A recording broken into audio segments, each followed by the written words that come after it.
सत्संग जी, प्रेम और सत्कार से कहने जी, धन निरंकार जी।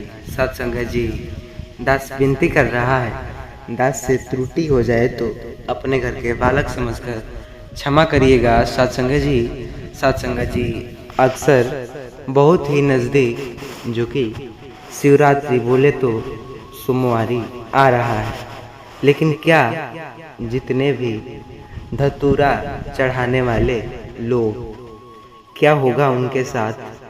ऐसा तो शास्त्रों के अनुसार कहा गया है।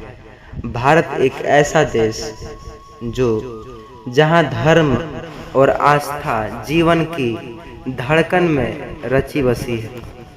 यहाँ हर फूल पत्ता, हर पत्ता और हर कर्म और एक अर्थ है, एक श्रद्धा है। शिवलिंग पर बेलपत्र, धतूरा, आक, दूध, जल चढ़ाने की परंपरा सदियों से चली आ रही है, लेकिन समय के साथ इस श्रद्धा में अंधविश्वास ने भी एक घर बसा लिया।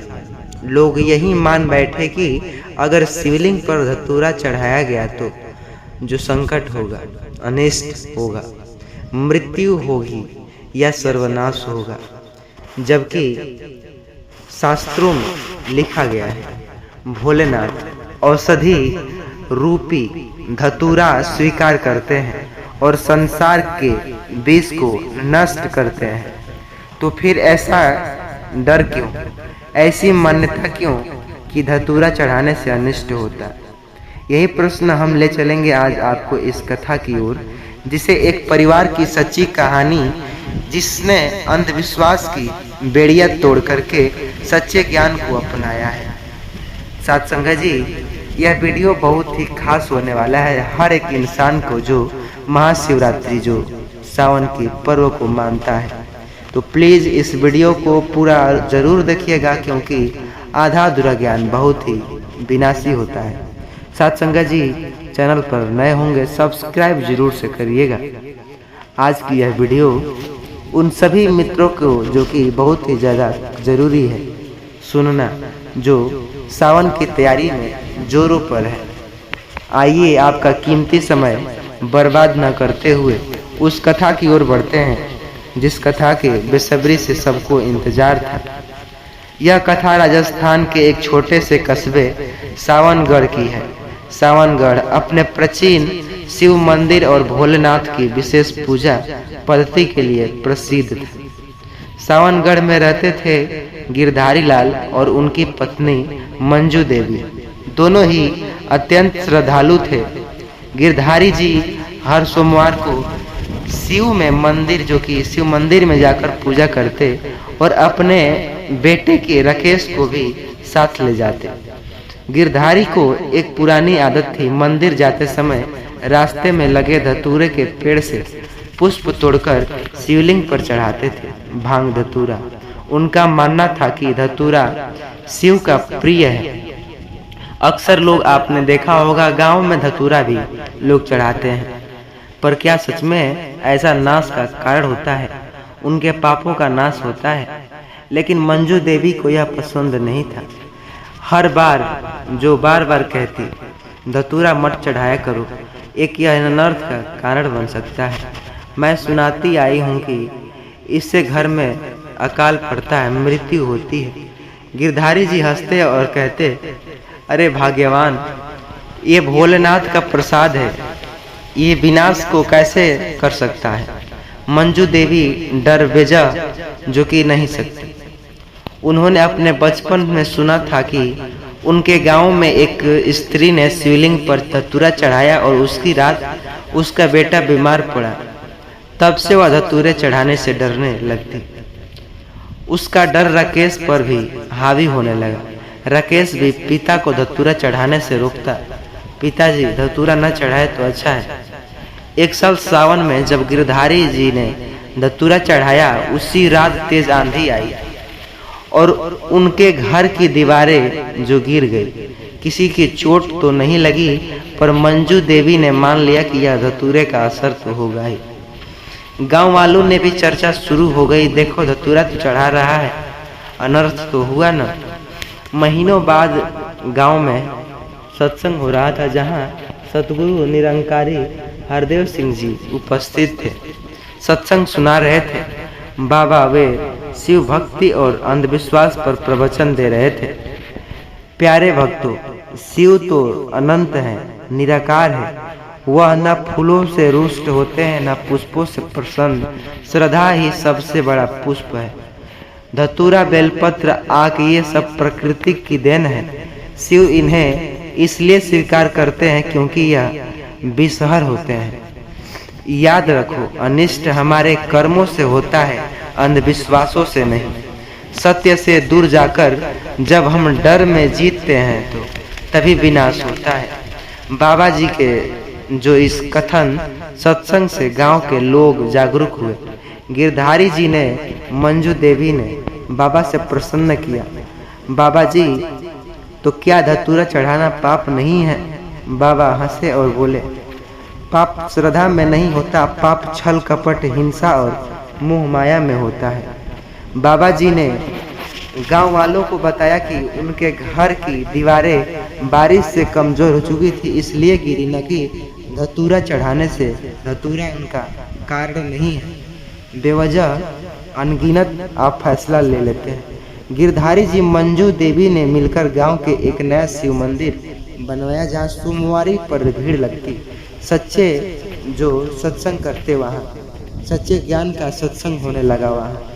लोग बेलपत्र, धतूरा, आग चढ़ाने, लेकिन बस श्रद्धा से विश्वास, जो अंधविश्वास छोड़कर गांव के बच्चों भी सीख लगे। शिव निरंकार, उनकी पूजा डर से नहीं प्रेम से करनी चाहिए। अक्सर यह वीडियो आपके दिल को छू ली होगी तो चैनल को सब्सक्राइब करिएगा और इस वीडियो को अन्य सभी मित्रों के साथ शेयर जरूर करिएगा ताकि वो भी बेलपत्र का जो कि जान सके सत्संग। अक्सर आपने देखा होगा घरों में अक्सर छिपकलियाँ आपको दिखने को मिलती है।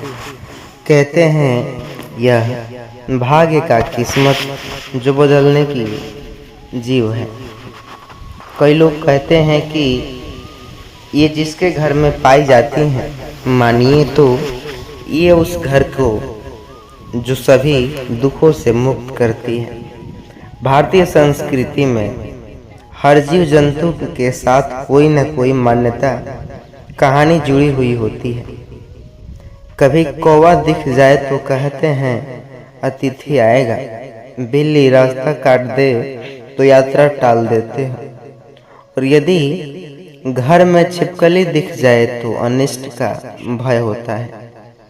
कहते हैं कोई कुछ तो कोई कुछ। कहते हैं छिपकली अगर घर में है तो विनाश का कारण भी बन सकता है। इस तरह के छोटे से प्राणी को जो लोग भय और अंधविश्वास की दृष्टि से देखते हैं, पर क्या सच में एक छिपकली किसी के भाग्य को बिगाड़ सकती है? क्या किसी का जीवन इस छोटे से जीव की उपस्थिति से बदला जा सकता है, या यह केवल हमारे मन का भ्रम है? आज मैं आपको एक ऐसी सच्ची, दिल को छू जाने वाली कहानी सुनाने जा रहा हूँ जो सतगुरु बाबा हरदेव सिंह जी महाराज के विचारों को प्रकाशित करेगी और हमें सच्चाई को दिखाएगी। यह कहानी केवल आपको अंधविश्वास से मुक्ति नहीं कराएगी, बल्कि यह भी सिखाएगी कि कैसे हर जीव में हमें निरंकार का अंश दिखाई देता है। तो सत्संगत जी, इस वीडियो में बहुत ही अच्छे विचार के साथ अच्छे जो कि वाणी भी सुनने को मिलेंगे, जो हर व्यक्ति को सुनना अति आवश्यक है। तो प्लीज वीडियो को लास्ट तक देखिएगा और चैनल पर नए होंगे सब्सक्राइब जरूर करिएगा। आपका कीमती समय बर्बाद न करते हुए आइए कहानी की ओर आगे बढ़ते हैं। यह कहानी एक ऐसे छोटे से कस्बे की है, शिवपुर की। इस कस्बे में रहता एक साधारण परिवार हरिशंकर, उसकी पत्नी सरला, उनका 12 वर्षीय बेटा विवेक। हरिशंकर बहुत परिश्रमी किसान थे, लेकिन किस्मत उन्हें साथ नहीं देती। सालों से सूखा पड़ा था, खेतों की फसलें बर्बाद हो रही थी। कर्ज इतना बढ़ गया था कि घर की बिकने नौबत आ गई थी।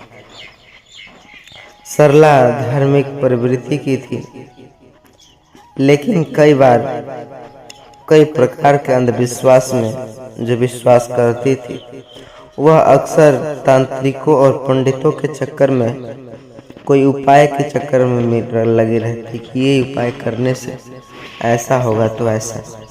एक दिन सरला की रसोई में काम कर रही थी। दीवार पर एक बड़ी छिपकली मानो दिखी। वह जोर से चीखी, हे भगवान, छिपकली अब तो निश्चित है अनिष्ट होगा, विनाश होगा, इस घर का सर्वनाश हो जाएगा। हरिशंकर ने उसे समझाने की कोशिश की, अरे सरला, यह तो आम बात है, घरों में छिपकली आ जाती है, इससे क्या होता है। लेकिन सरला का डर हर इंसान की तरह धड़कने लगा। वह कहती, नहीं नहीं, जरूर कुछ गड़बड़ होने वाला है। उसने घर में पूजा पाठ करना शुरू किया, तांत्रिक बुलवाया, जगह जगह से पंडित बुलाए, गंगा जल का छिड़काव कराए। उसी सप्ताह कस्बे में भयंकर आंधी आया, तूफान आया और कई घरों की छतें जो मानो तो ढह गई थी, लेकिन बर्बाद हो गई। गांव वालों ने कहा, देखो सरला के घर छिपकली दिखी तो और ये सब हो गया। यह अशुभ संकेत था। सरला का विश्वास और भी मजबूत हो गया कि छिपकली उसके दुर्भाग्य का कारण बन रही है। कुछ महीने बाद गांव में बाबा हरदेव सिंह जी का आगमन हुआ, जो सत्संग कराने आए थे। हरिशंकर और सरला दोनों पहुंचते हैं वहां पर। सतगुरु बाबा ने अपने प्रवचनों में कहा, प्यारे भक्त, हर जीव में परमात्मा है, छिपकली हो या कुत्ता हो या बिल्ली, सब उसी में जो एक निरंकार की संतान, उसी जीव जो कि हर किसी में सतगुरु बाबा हरदेव सिंह जी की परछाइयाँ भी प्रकट होती। हर जीव परमात्मा में विलीन रहते, पर निरंकार संतान थे। कोई जीव किसी का अनिष्ट या शुभ नहीं कर सकता, ये केवल हमारे मन की जो कि बनाई हुई भ्रमित परछाई है। असली अनिष्ट तब होगा जब हम सत्य को छोड़कर अंधविश्वास में जीने लगेंगे। परमात्मा की रचना में किसी को भी दोषी मानना दरअसल परमात्मा को दोषी मानना है। इस वचन ने हरिशंकर को सरला की आंखों में जो पट्टी बांधी और यह सारी बातें सुनाई। अब वह हर जीव को प्रेम करने लगी। कुछ महीनों बाद गांव में छिपकली की बाढ़, जो कि छिपकली जो होती है वह निकल करके स्थिति आ गई थी। ऐसी बारिश के कारण हर घर में छिपकलियाँ दिखने लगी। लेकिन इस बार हरिशंकर सरला न डरे। एक रात व्यर्थ बिताई। जो सरला रसोई में थी, दीवारों पर छिपकली देखी, मुस्कुराकर बोली, तू भी निरंकार का संतान है। अचानक तेरा देखा ही छिपकली दीवार से, जो कि अचानक उसने देखा कि छिपकली दीवार से गिर पड़ी और उसने पास रखी तेल की बोतल में गिरी।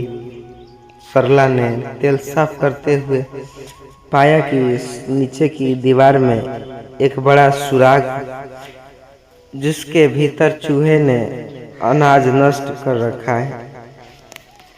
मानिए तो अगर छिपकली तेल गिराकर उसका ध्यान दिलाता तो सारा आनंद था, चैन की सांसें थी, वह अनाज धीरे धीरे चूहे खा रहे थे। इस ध्यान से सरला को सच्चा बोध हुआ। छिपकली ने भला किया। अब हरिवंश का भाग्य पलटने लगा। खेतों में फसलें अच्छी हुई, कर्ज उतर गया, उनका बेटा पढ़ाई में आगे पहुंचा। और साथ ही गांव वाले ने यह देखकर हैरान थे कि यह कैसे जो शुभ घटनाएं थी वो शुभ हो गई। तो सत्संग जी, आशा करता हूँ यह वीडियो आपको दिल को छू ली होगी। तो प्लीज़ वीडियो को चैनल पर नए होंगे सब्सक्राइब ज़रूर करिएगा। और हाँ, इस वीडियो को सभी मित्रों के साथ व्हाट्सएप के जरिए ज़रूर फैलाइएगा ताकि हर कोई समझ सके सत्संग जी। प्रेम और सत्कार से कहना जी, धन निरंकार जी। बिल्ली तो रास्ता काट देती है, लोग अपना कीमती समय जो नष्ट करते हैं उस एक मासूम सी प्राणी के लिए। क्या अनहोनी से इतना लोग डरते हैं। कहते हैं जो होना है सो हो कर रहेगा। हमारे समाज में बचपन से एक ही बात सिखाई जाती, कहीं निकलो और बिल्ली रास्ता काट दे, रुक जाओ, अगर आगे बढ़े तो कोई अनहोनी हो जाएगी, विनाश निश्चित है। लेकिन क्या सच में ऐसा होता है? क्या बिल्ली जैसी मासूम प्राणी किसी का अनिष्ट कर सकती है, या यह केवल हमारे मन का भ्रम है और अंधविश्वास? जानेंगे सतगुरु बाबा हरदेव सिंह जी महाराज के द्वारा एक ऐसे विचार जो कहानी के माध्यम से आपको मैं बताऊंगा, जिसे सुनकर के आपके रोंगटे खड़े हो जाएंगे।